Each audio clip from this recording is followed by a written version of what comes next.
We're talking about placental abruption. That is a term that means that during a pregnancy, the placenta is the tissue that is within the uterus that essentially cushions the baby.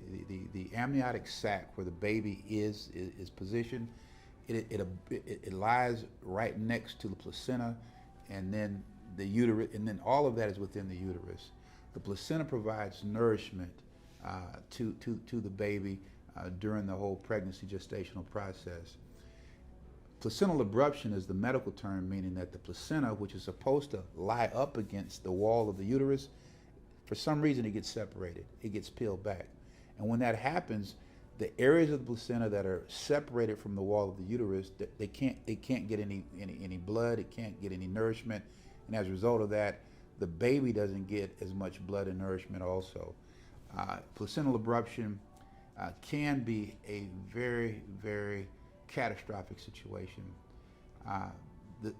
I've probably litigated about a half dozen cases dealing with placental abruption. And unfortunately, most of the time when it happens, it's something that happens very, very quickly. The babies, you're looking at the fetal monitoring strips, which gauge the baby's heart rate. And the baby's heart rate is, bumping there at 130, 140, which is normal, 130 beats per minute. And then it looks like the heart rate just falls off a cliff. It just goes down to 60, when the placenta peels away from the uterus. And during those situations, obviously the doctors have to respond immediately, but sadly, even if the doctors respond instantaneously, in a number of the cases, there's a catastrophic outcome with death of the baby. Now, the cases that do have some ability to be won are situations where there's a gradual separation of the placenta from the uterus.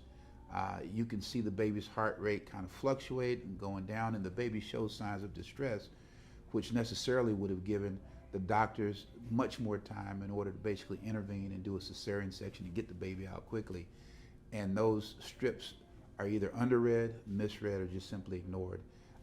Sadly, I see that all too often, where a baby is there. There's a gradual placental abruption that's going on, and the nurses and the doctor are asleep at the switch. This baby's crying out. You can see it in the heart rate, in the fluctuation of the heart rate. The tracings become very, very concerning, not reassuring, and there's no action. There's nothing that's done to intervene or better to see better what's going on. Those are the cases that I see all too often. It happens a lot. It happens a lot, in my opinion, because of just the bad state of nursing.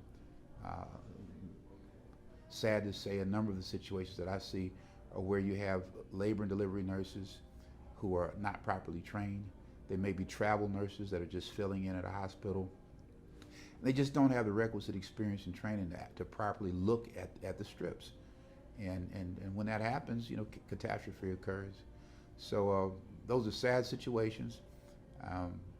The symptoms associated with placental abruption are just acute abrupt abdominal pain and bleeding. Those are the classic signs that women see when they have an abruption or separation of placenta from the uterus. And again, how it's manifest in the baby is that there's an acute drop in the heart rate, in the baby's heart rate. And those are really, really sad situations.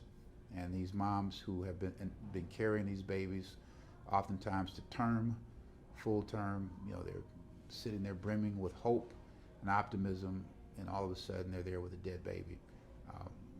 Not a good scenario. And again, if that has happened to you or any of your family members, please, give us a call. This is what we do. And you all should not be the only ones, shouldering the burden of other people's mistakes.